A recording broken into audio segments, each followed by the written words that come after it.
Good morning, everyone. I am Brian WAHLER, Mayor of Piscataway Township and Chair of the Membership Committee. Welcome to the 87th Annual United States Conference of Mayors Winter Meeting. Come on, let's give a round of applause. You got to be excited. I am in my 19th year as mayor and 18th year as involved with this organization and 11th year as the membership chair. And I want to think that we mayors, when we put our hearts and minds together, we can accomplish a lot of things. I took over the membership committee at the height of the Great Recession back in 2008, 2009. And we really put our heads together as mayors at what this organization really means. I can stand here today and say that the organization is back. We're at full strength. Revenue's up, membership's up, and that's through the dynamic leadership of Steve Benjamin, our president. And I want to also acknowledge my vice chairs out there, Chris Coos from Normal, Oklahoma. I don't know if he's in the room. Ken Mayagisham from La Cruces, New Mexico.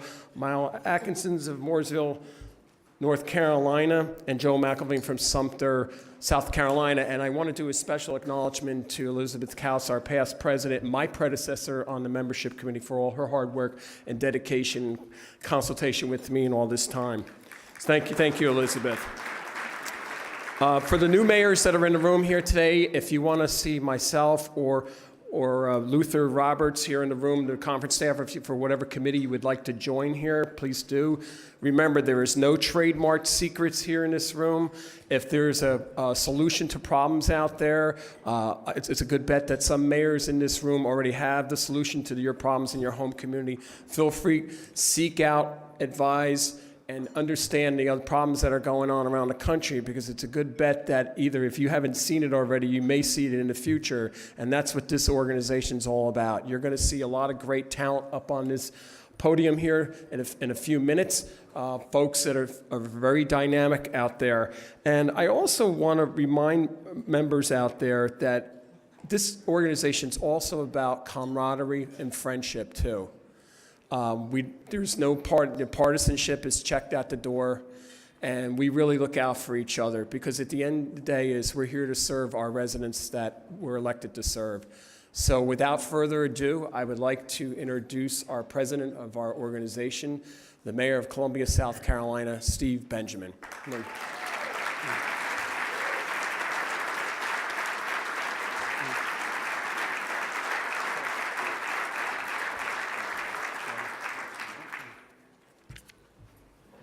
Good morning, USCM. Good morning. You guys look fantastic for an 87-year-old organization. You don't look a day over 86. So I want to thank Mayor WAHLER and his vice chairs of the membership committee for their incredible leadership. Strong, thoughtful membership is indeed the lifeblood of this great organization, and we believe the foundation of this nation's success. Our cities, the metro areas that you represent 85% of the American population. 92% of America's gross domestic product is created in the communities that you represent. At our summer meeting in Boston, Vice President BRYAN and I announced that we were committing to the resources of this organization to a 24-month bipartisan strategy focusing on 3 strategic priorities: infrastructure, innovation, and inclusion. We've been pushing hard on the 3 I's. On infrastructure, we took a mayor's perspective on opportunity zones straight to the top, to Secretary Mnuchin, a face-to-face meeting where we pledged our assistance to help launch the program and bring investment to people and communities most in need. It was evident to us in that meeting that Secretary Mnuchin understood how important mayors would be to the successful implementation of this great infrastructure program. We followed up with a conference call with many of you on this topic, providing updates and suggestions on ways in which mayors could maximize the impact of this program on the local level. This conference will continue to be a vocal ally for each and every one of you on this topic as guidance from the administration is finalized and the promise for opportunity zones is realized. And we'll hear directly from Senator Mnuchin this week at the winter meeting. Through the conference's infrastructure task force led by Mayors Garcetti and Cantrell, it's our plan to engage early with the leadership in Congress to ensure that any infrastructure package that may emerge from Congress is focused intently on the needs of our cities and metro areas that drive our national economy. We will make sure that you're armed with the tools to push our congressional leaders and the administration to move forward with a major infrastructure package this year, one that seriously complements the vast majority of infrastructure that's currently being built by our cities, other local governments, and our state partners. Speaker Pelosi will also join us here at the conference. The conference's commitment to innovation took an impressive step forward just over the last month when our vision for the Mayor's Leadership Institute of Smart Cities became a reality. Just last month, the inaugural class convened at the Robert F. Wagner Graduate School of Public Service at NYU. This new institute allows mayors to immerse themselves in smart cities work. Its curriculum is expert facilitated and peer-driven and offers a framework for approaching smart city opportunities, providing mayors with guiding principles, best practices, and a clear path forward. Being very frank, our prayer is that the Leadership Institute of Smart Cities becomes a resource for each and every one of you. We all get a lot of incoming on smart cities every single day, but we want to be a resource for you, making sure you're able to articulate a smart cities plan that aligns with your city's most pressing needs at homes and your city's values. We're energized by what will come from this groundbreaking and progressive initiative. Within the past year, so much of our work has been focused on inclusion, on America speaking to the better angels of our nature. The importance of obviously working closely with the administration on the plight of immigrant families and trying to work hard to keep them together, supporting people at the most desperate times of their lives. We led a bipartisan group of mayors to the border to dramatize a shameful condition and extol the values of America. Historically, our country has flourished by accepting immigrants and providing them with a reasonable opportunity to thrive and earn a good living in this country. This conference will continue to advocate for doing the right thing in a humane way for America's cities on this incredibly important subject. We were happy to formally launch the Mayors and Business Leaders Center for Inclusive and Compassionate Cities as well in Montgomery, Alabama, along with Bryan Stevenson just in November. The establishment of this center supports the mayor's efforts to make cities across our nation more equitable, more inclusive, and more compassionate. The center will focus on creating a strong and committed partnership between mayors and business leaders, identifying and leveraging strategies that both the public sector and private sector can use to advance diversity, equity, and inclusion. Experience has shown that when business and local governments truly work together within the values of our cities, our citizens will benefit significantly and meaningful change can indeed take place. So you see we're making significant progress. Our focus on the 3 I's is working to drive meaningful change in our country, indeed the greatest democratic nation in the history of the world. As mayors and as leaders, we'll continue to work in a bipartisan fashion to improve the quality of life in every corner of this country. Again, we invite you to join us on our collective and strategic concentration on the 3 I's, infrastructure, innovation, and inclusion. I want to offer one housekeeping note. As many of you, this is your very first meeting, and we want to make sure that people back home understand exactly what you're doing here and how it benefits you back home. We're pleased to announce that once again we welcome our radio and TV booking partner, Strauss Media Strategies. This year, Strauss's team, and they'll grab you in the hallway. You'll see them if you haven't been grabbed yet. They'll be facilitating local radio interviews for the entire duration of our meeting out of the California room during their hours from 6:30 a.m. to 5:30 p.m. Every single day Eastern Time. Additionally, on Thursday, Strauss Media will be providing television booking services via satellite with your local affiliates, ABC, NBC, CBS, and Fox, out of the New York room from 6 a.m. to 1 p.m. Leverage this value add to make sure folks at home know that you're up here working hard for them. If you're interested in being booked in your local radio or TV stations back home to convey the work that you're doing as mayors, believe me, it adds value just from our experience. So thank you for being here. I want to cue up, I think, the 3 I's video, and then I'm going to bring up my partner in crime, Bryan Barnett. All right. For more than 85 years, the United States Conference of Mayors has come together to work on the issues that have shaped our country and guided its success. Now more than ever, Americans are demanding that their leaders work together. we are committing the resources of the conference to a consistent bipartisan direction for the next 24 months, based on the simple notion that together, everyone achieves more. We are committed to a 2-year plan focused on 3 strategic priorities, 3 I's to help cities thrive across the country. Infrastructure is one of the most important issues facing America, and mayors are ready to stop talking and start digging. Local government is best suited to identify, prioritize infrastructure needs, and execute on them. Mayors are being faced with more demands and less funding, making innovation an essential part of our 2-year playbook. We're bringing together and socializing some of the nation's best practices and cutting-edge technologies to help set up cities for success. As leaders, we understand it's our job to create a culture of inclusion and an environment that lifts everyone up. Together, we'll work to ensure that everyone has the opportunity to take an active role in building our communities. Bipartisan, civil, honest, and productive conversations among mayors, often working collegially with our friends in Washington, can drive real and meaningful change in this country. We look forward to continuing to work with mayors to improve the quality of life in every corner of this country. Through our strategic focus on the 3 I's, we invite you to join us.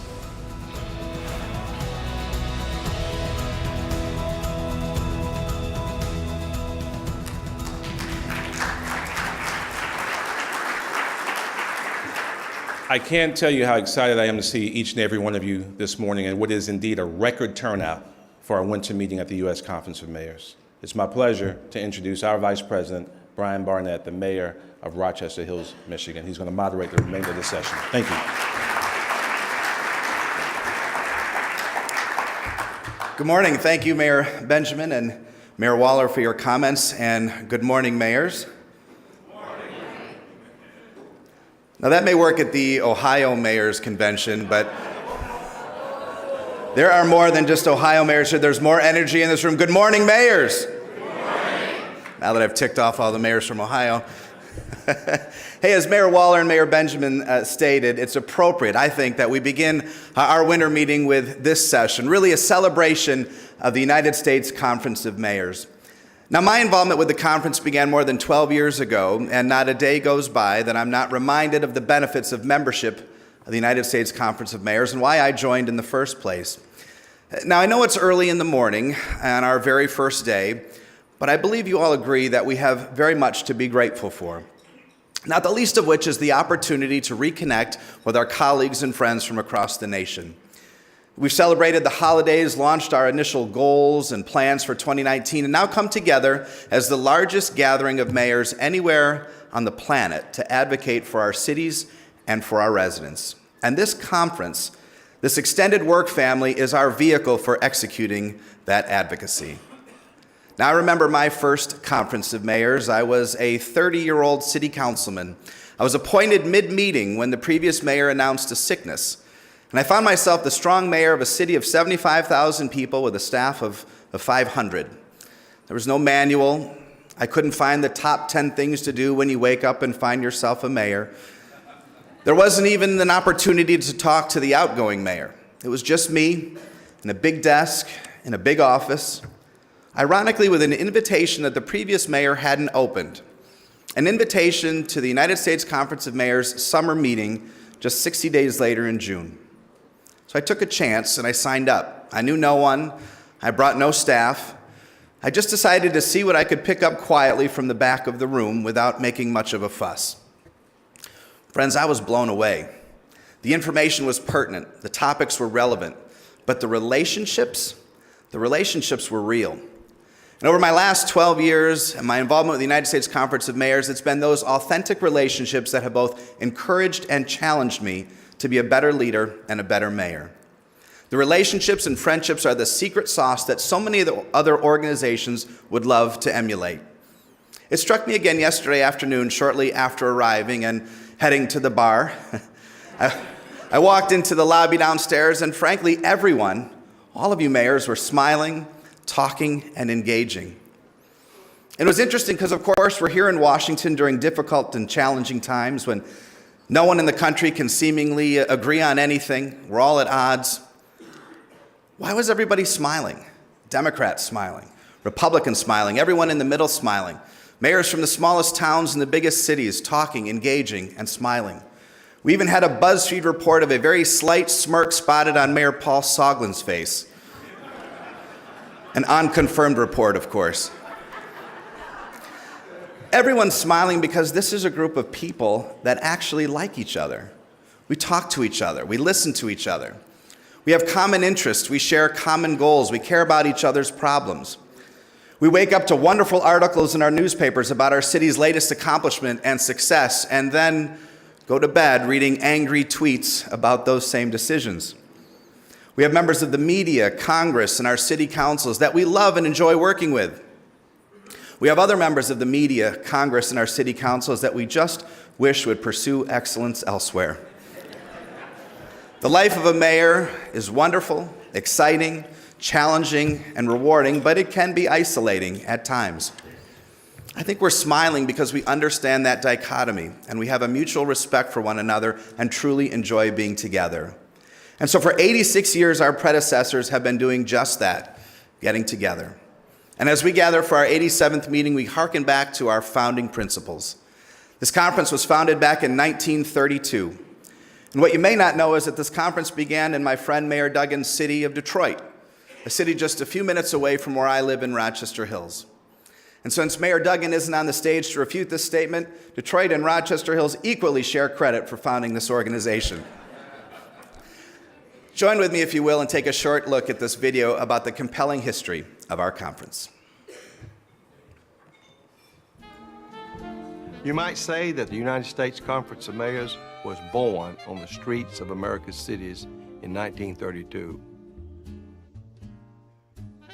American cities at that time were in the grip of rising unemployment, homelessness, and even starvation brought on by the Great Depression.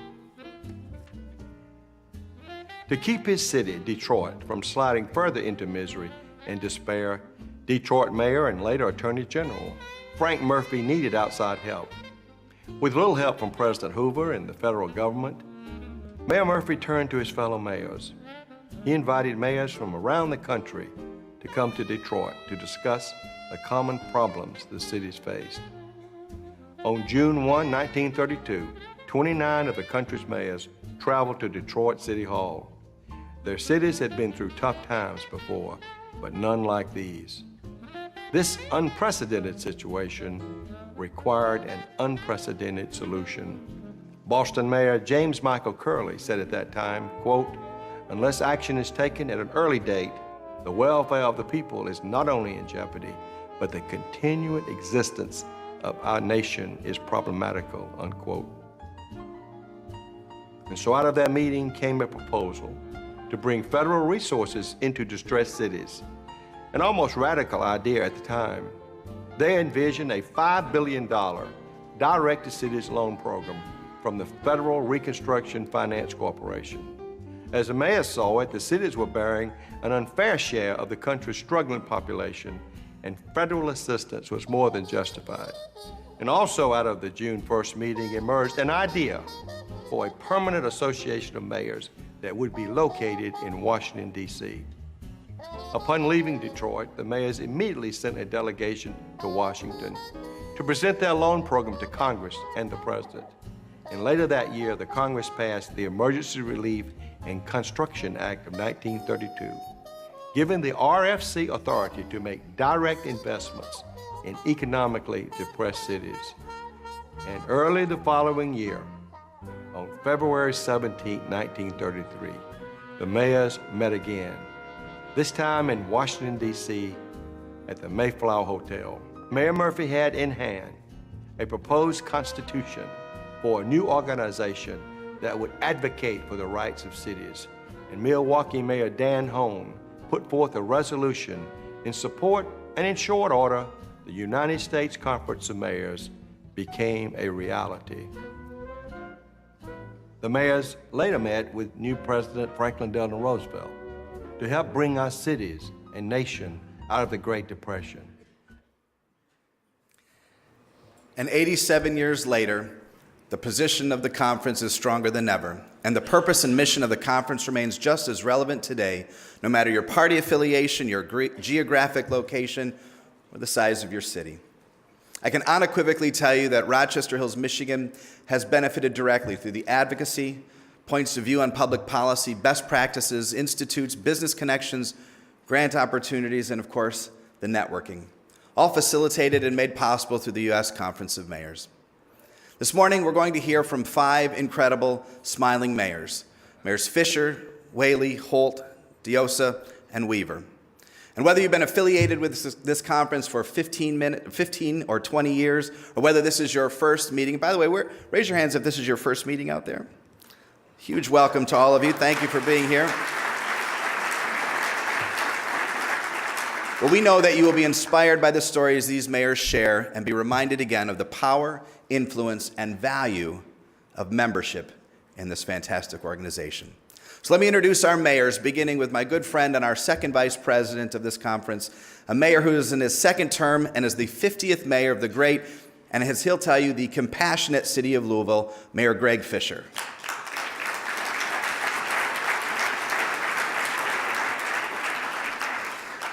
Next, meet the mayor of Dayton, Ohio, first elected in 2013 and re-elected in 2017. She's the member of the conference's board of trustees, a fantastic woman, a trailblazer, my friend Mayor Nan Whaley. Welcome, man. So nice to see you. Next, the newest mayor on our panel, elected just in April of last year. He's the youngest current mayor of a city with a population of more than 500,000 residents. He and I co-chair the Tall Mayors Caucus. Mayor David Holt of Oklahoma City.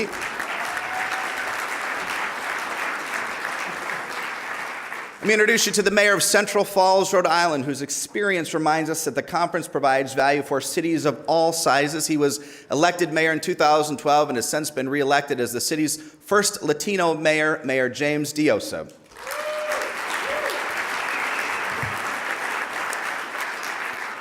Let me introduce you to a colleague and friend of mine from the great state of Michigan. She holds a PhD in clinical psychology from Michigan State University, became mayor in 2015, but she's best known for the PhD she earned through her leadership, perseverance, compassion, and the grace she exhibited in the stewardship of her city through the Flint water crisis. The mayor of the great city of Flint, my friend, Mayor Karen Weaver.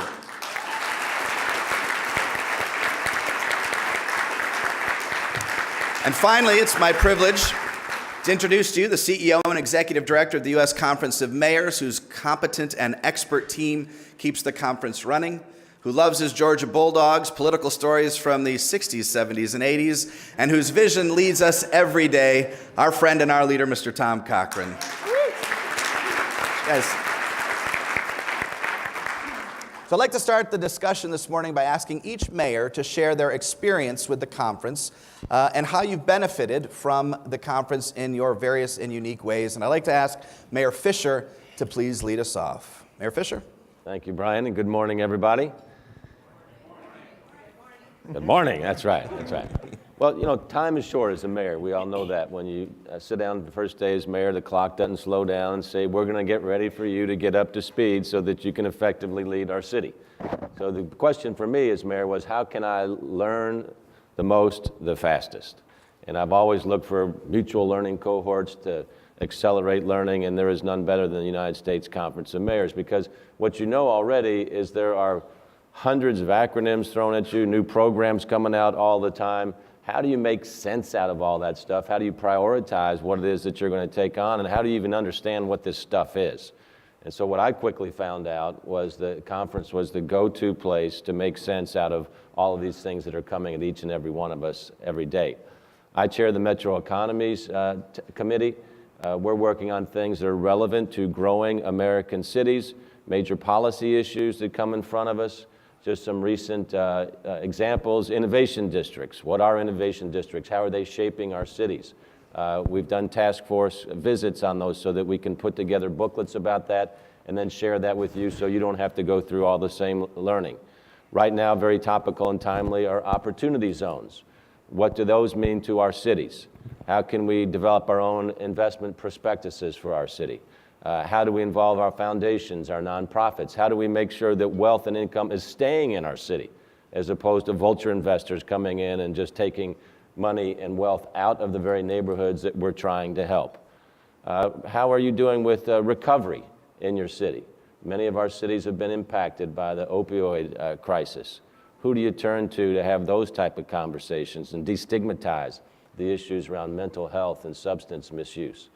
So I've just found the Conference of Mayors to be my spot of, one, knowledge, but two, I'd say refuge as well. And Mayor Barnett talked about that. There's something that you will have when you leave here, a little extra pep in your step, saying that I've been with 200 or 300 mayors that are going through the same things. And yes, when you're asked, Mayor, how are things going?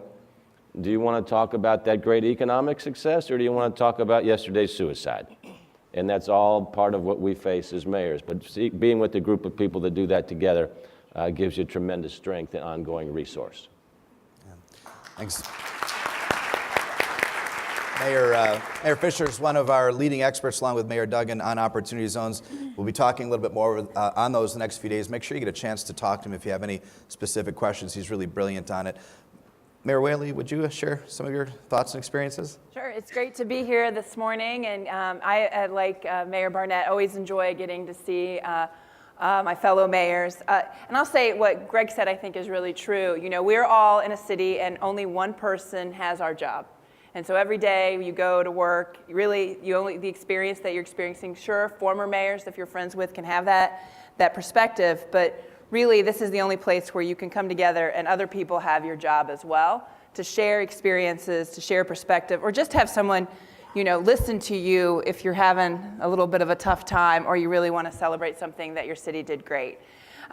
This experience in the U.S. Conference of Mayors for me has been terrific. I actually came to my first meeting 2 weeks after I'd been sworn in. I was sworn in 2014 and immediately came to Washington, D.C., mostly from the recommendation of other mayors across the better state than Michigan, Ohio, encouraging me to come to this conference. And I was excited to meet everyone, and also, like Greg said, saw opportunities on things that I could learn, and I've learned from my fellow mayors in a way that I would not have been able to do as quickly if I just stayed in Dayton and didn't come to the conference. The other value is there are dollars at the Conference of Mayors, and I'm very excited that I'm able to go to Washington, D.C., or go to our summer conference and bring back money to do investment into our community. One example is just this past year, we have a market, a Gem City market, that is a co-op. It's employee-owned, and we competed in the U.S. Conference of Mayors, gave a $150,000 grant to that area in a hard-hit part of our city. So the U.S. Mayors is actually investing in my city, and that's a great message I get to bring back to the citizens of Dayton, that not only do I get this great experience and get to learn more, but also I get to bring money back to my community, and that is something, as you all know, is vital for the future of your cities. Yeah, thanks. On the panel and those mayors in the audience, raise your hand if you've received a grant from the U.S. Conference of Mayors in some form or fashion. Yeah, impressive. Hands all over the room. I think every year, and I forget the exact total, but literally every time we get together, hundreds of thousands of dollars leave the stage and go home to be used in the pockets and in the neighborhoods of your communities. And so if you're out there and you're a skeptic and you go, boy, I'm looking at the dues, I'm wondering if this is worth it. If it's only about money, I tell you, it's the best investment my city has ever made, because we have done so well with the grants that have created so many opportunities in our community, and Mayor Whaley has really led and done a great job in Dayton for that as well. Thank you, Mayor Whaley. Mayor Holt, how about your experience? Yeah, and you know, even though I've only been mayor 9 months, I go back 12 years because I was chief of staff to my predecessor, Mayor Cornett, and so I've been around this organization first as an observer and now as a mayoral participant. And I think, yeah, in addition, obviously, to the best practices that Mayor Fischer talked about, the grants, that Mayor Whaley talked about, I expect we'll hear something about the DC lobbying support that you get here. But I think I wanted to talk about, you know, the collegiality. And both mayors, everybody's going to touch on that on some level. But, you know, if you're going to do this job for 4 years, 8 years, 12 years, the 50 years I assume you're going to inflict upon the people of Rochester Hills, you know,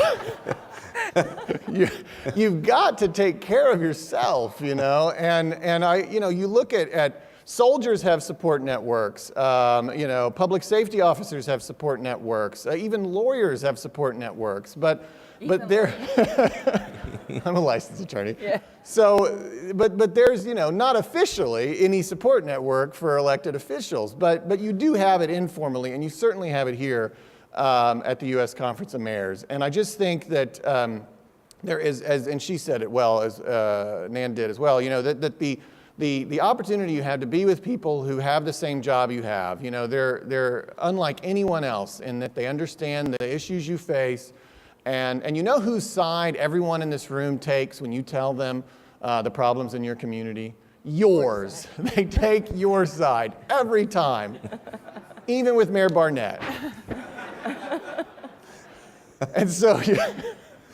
And so that is so valuable. It's like your family. The only other people who love you as much as your family are your fellow mayors, because they take care of you. And that self-care, to use the hot phrase now, is so valuable and so important if you're gonna maintain your mental health through this extremely stressful and tiring experience that you're all embarked upon. So anyways, with that, I'll turn it back over to my friend and colleague from Rochester Hills, Mayor Barnett. I zoned out about a minute and a half ago, I'll be honest. I'll give you an example. We got to know each other on a trip to Morocco in May with a bunch of other mayors. And obviously I'm giving a hard time, but that's what we can do because we're friends and sometimes bitter rivals. But we are also there now for it's bitter. each other. Right now it's not going well for David because I get to speak last. We're there for each other. Well, thank you. I noticed, by the way, this is an opening session to try to talk to you about the value of the conference. And I noticed a picture that was showing over your shoulder. Maybe you can throw the last picture. Mayor Cabaldan's a good friend of ours. And I just want to say, we talked about all the things you should do when joining this conference. Here's something you shouldn't do. Wear that suit. Look at the reaction. Mayor Woodards is just laughing right at him. Mayor Holt can't even look at it. Look at that. He's just looking away. So there's somebody write that down. It's a good tidbit. Mayor DIOSSA, we share a few things in common. Obviously, we don't have an NBA team in our cities. We don't have an NFL team. But we still have a lot of great residents and a lot of issues to solve. Tell us about your experience and some of the leadership that you've been providing the conference from a small city's perspective. Thank you very much, and good morning to all of you. It's exciting to share the stage with so many great mayors and Tom COCHRAN. Central Falls is a community of 20,000, and small city mayors have many challenges as opposed to communities of larger populations. In just a general sense of staffing, we don't have enough staffing. We're not able to get direct funding from CDBG, and even though we have those challenges, once you join the U.S. Mayors Conference, again, those challenges are easy to tackle because you have friends on both sides that are dealing with the same issue, from large populations to small populations, who you're able to learn from their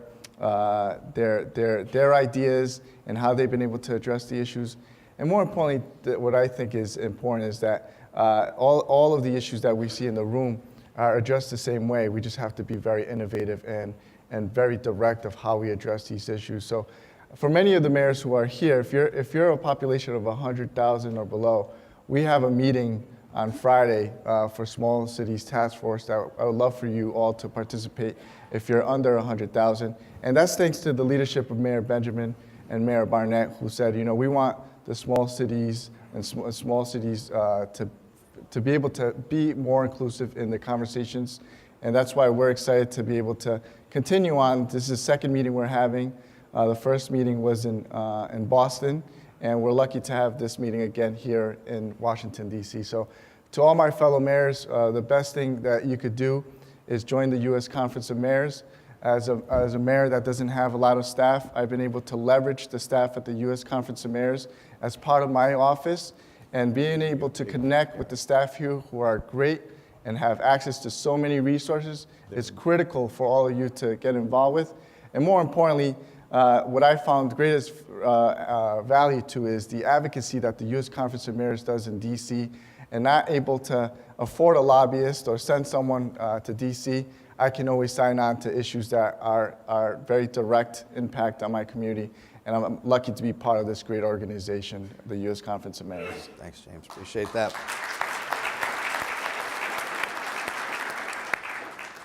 Now, this is a very special person in my life, and I'm incredibly encouraged by her leadership. She became mayor of the city of Flint, and then just, I think a few weeks or months later, of course, we all know was hit with this the Flint water crisis. Mayor Weaver, share with us a little bit of your experience. I think your walk into mayoral leadership was fairly unique, and maybe the ways so that the conference has supported your team back home. Well, thank you, and I do want to share because it was incredible for me. But I have to say, you know, when I was listening to you talk, you summed up everything about what the Conference of Mayors means and what it stands for and what it does for us. And when I came in, I was excited because I just felt like I was home.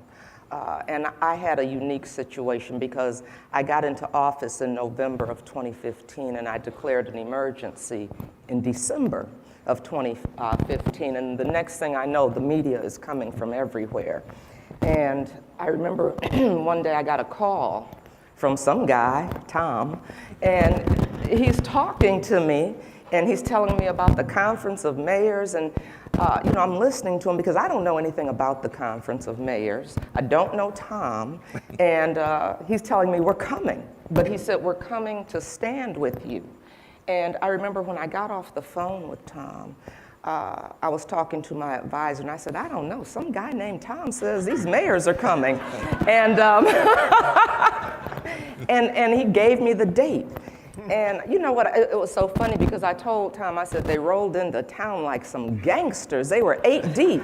I mean, I thought, wow. And I forgot that in this big car, but I forgot that I didn't know them immediately. Because Tom was there. I remember Shirley Franklin was there. Judy came, Rich came. I mean, and there were more than that, but they came and they talked with me because at that point, we had been taken over by state government, so I didn't have any staff. I didn't have anybody to talk with about what I was doing and to share or lead me and give me some instruction. And so that was what the Conference of Mayors did. Tom said, and the rest of them said, it's a Flint story, but it's a story that represents so many places all around this country, and it needs to be told. They would go with me places. Sarah would help me when I was doing interviews. I mean, they just embraced me. You came to Flint with your staff. I needed to talk to a DPW. I didn't have anybody there that I could talk with. And you came and you brought resources and said whatever we can do to help. And so they just advocated for me. They advocated for the city of Flint and all of these other communities that are having issues with water and infrastructure. And I knew somebody had my back. I knew you had my back, and that's how it's been the entire time. And as we've been moving from crisis to recovery, the Conference of Mayors has made sure we have things to help the city recover, and we put that comma behind water crisis and talk about what's new in Flint and what are the good things happening. And I wouldn't have a story if it had not been for the U.S. Conference of Mayors and the support that you all have given me, the encouragement and the strength. Yeah, that's great.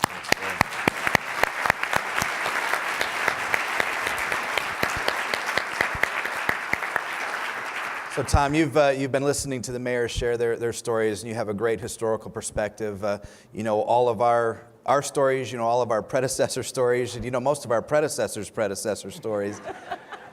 But you got some new mayors here in the crowd, and I guess I'd like to ask all the mayors this after Tom responds, what is the one thing, the one tip you would tell a new mayor about coming to the conference and getting involved? What's the reason they should make a decision to become more engaged? That's to Tom. Well, I think it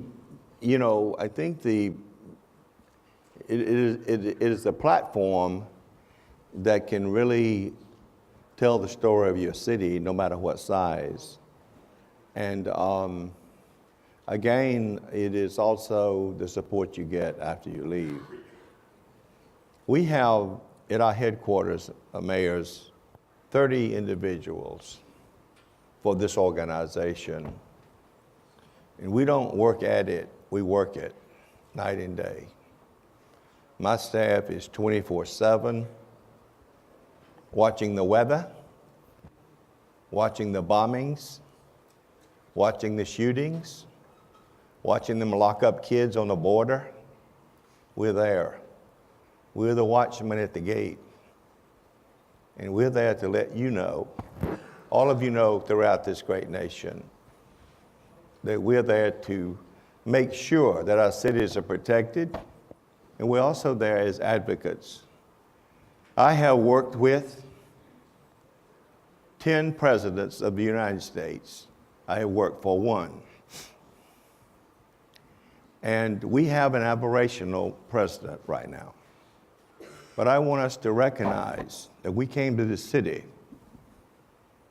last winter, his first term, and we were fearful that we would lose the block grants that we worked with under President Nixon. We were fearful that we would lose the opportunities that we have working through the different presidents of this organization. But there was a small town mayor named Tim McDonough from HOLT, New Jersey, who knew Chairman Fregenheisen, the chairman of the Appropriations Committee. And I want to say this, the Republican leaders in the Congress saved every one of our programs. So we need to salute the mayors in a bipartisan way who went to Capitol Hill. There's a lot of turbulence going on in this town, a lot of turbulence. But just recently, Mayor Barnett, we have passed a farm bill, and the largest percent of the farm bill goes to food stamps and feeding our people. We have passed an opioids bill. We have passed a brownfields bill. Thank you, Mayor Bolwich out there, who's been our champion. And we passed the Water Improvements Act, which helps us with EPA. Thank you, Mayor Berger, who kept on repeating that. So with all of this stuff going on, we have to keep our eye on the prize. We're Tom Brady, and we got 3 minutes to go. We got to get across the line. We cannot be worrying about anything else. Right now, I'm not worried. The shutdown's a problem. Well, one thing on my mind is infrastructure money. And we have 6 months to get it. So when mom and daddy are fighting, we have to get our act together. And so I have 30 people dedicated to this organization. And I serve as a collegiate director. If you got a problem, we don't buck it down to Trixie or to Jeff. You got a problem, we meet in the war room and we get back to you. Sure. So we are very personal in the way we relate. We appreciate your comments, Mayor Weaver, because there is something about mayors. When there's trouble, they have to go. Katrina, Gustav, the bombings in New York, the kids at the border. We were in Boston, we were in New York City. Mayor Giles, we were talking at the Yale meeting. 6 days later, we had 18 mayors on the border. We will not be silent on these issues. And we appreciate all of your leadership. And it's an honor for me to serve this organization. And I look forward to what we're going to do in the next 6 months under Mayor Benjamin's leadership. Thank you very much. Thank you, Tom. With the final few minutes remaining, I know Mayor Fischer has to scoot out in just a minute, but I want to start with you for just a quick 1 minute answer. All of your 1 minute pro tips for first-time attendees and people that you've managed to glean from the conference. What would you recommend? What's your insider tip, Greg? Well, just think expansively about what your role is as a mayor. I believe mayors should lead with human values, kindness, compassion, love. Cities are platforms for human potential to flourish. So you got to think big. You know, our jobs are about taking care of the details, but also how do you develop the culture of your city and how do you move your city to a place of greatness? And I say mayors are in the reality business, so it gets dirty sometimes. So you got to deal in the dirt while you're leading and aspiring your community forward. Be competitive in a humble way with your mayors. When you see the best practices that are presented here and all the policy issues, you're going to see some things that challenge you. You know, and say, okay, here's how I'm going to rise to that challenge and do even better, and then come back and share your learnings at the next conference. So this conference will make you a better person, certainly will make you a better mayor, and will allow you to fulfill your mission of realizing all the human potential in your city. It's a chance of a life, or the chance of a lifetime to get involved, and so just jump in. So that's all you got to do. It's that simple. Just do all those things that Greg mentioned. He's a leader, and it's a great answer. Thanks, Rick. I know you have to scoot off to Metro Economies. We'll mention that in just a minute so you all know where that meeting is. Nan, your 1 minute insider pro tip.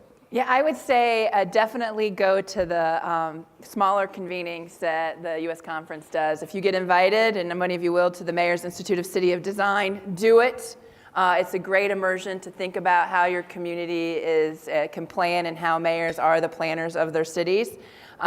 Take that opportunity, and anytime you get opportunities to do some of the smaller convenings, you get that time to really invest and learn from other mayors in a really deep way. I think Tom says this, he's correct. The winter meeting is sticking 5 pounds in a 2-pound bag, and so it is a lot over the next couple days. So when you get those extra opportunities, take them.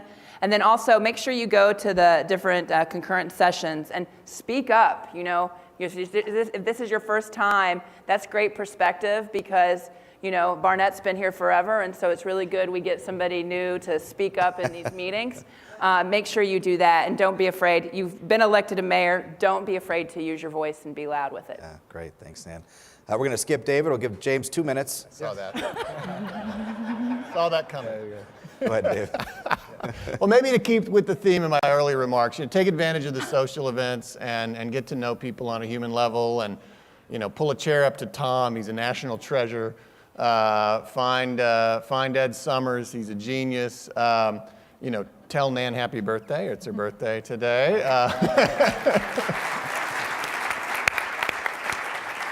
Get to know Brian. He'll have you laughing all night long and for the rest of your life, I think. And just take advantage of this opportunity to be with people who understand what you experience every day. It really is an irreplaceable experience to be here. James? Yeah, aside from all the issues that confront your communities that will be talked about in the next 3 days, I think the inside tip that I would give all of you, especially the new mayors, is get to meet the staff at the U.S. Conference of Mayors. They're valuable assets, and they're going to be a great resource when you leave on Friday. So take advantage and at least get to meet some of them today, tomorrow, and Friday. Karen? I don't think there's anything I can add that has not been said, so I will just echo stronger what you all said, because it's taking advantage of what's here.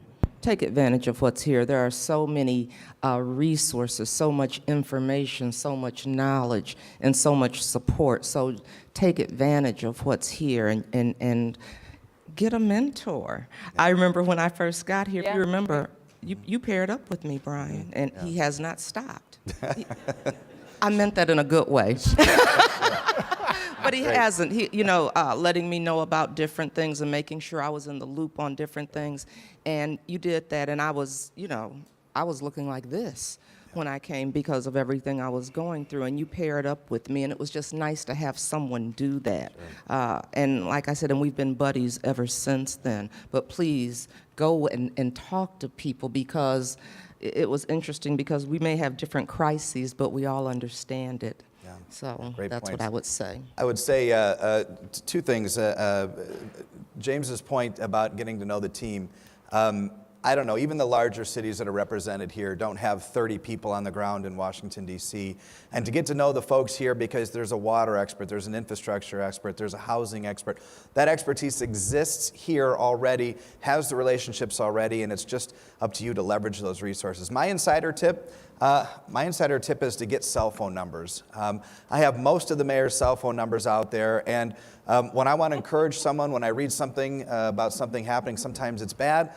Sometimes it's a team that's won and headed to the Super Bowl or the World Series. I text, and I just offer them some encouragement. And I know in talking to other mayors who've done that in the past, obviously if you're comfortable with that, it's a great feeling to know that it's not the media on the other line. It's someone that always has your side, as Mayor Holt mentioned. And I think that's certainly a benefit and something that I would challenge you to do. Listen, has the panel been fantastic today? Let's give them a round of applause. Happy birthday. Thank you. Mayor, one last thing, if I could. Of course. This is our program We have 50 sessions in this little booklet. And so look at it, study it, and as we say, visit the 50 sessions. And the other thing is, one tip I would give is, if you think your decision is made at 5:30, when you pass by the bar, you better check in. So there's a lot of things that goes down in the evening. And the last thing, Mayor, is to ask the mayors to come to a great state, Hawaii, and a great city in June. So sign up now, okay? Oh, we got the Mayor Colo down here. Aloha. Mayor of Honolulu. So we ask you to, yes. So we ask you to seek these folks out this week. All of them have valuable information, even Mayor Holt. They all be happy to offer their assistance. There's information about the U.S. Conference of Mayors on your table, on your program. And I want to recognize Luther Roberts, who I think is back there. Luther, wave your hand real crazy. He's the guy that leads the membership components here, and he'd love to talk to you more about being involved and getting engaged if you're not.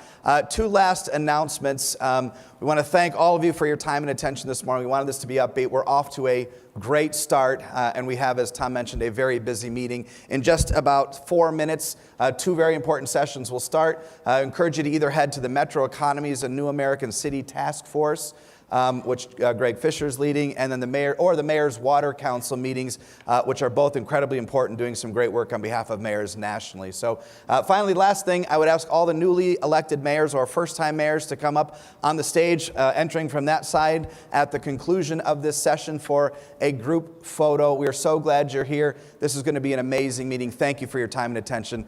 Let's get rolling. Thanks, everybody.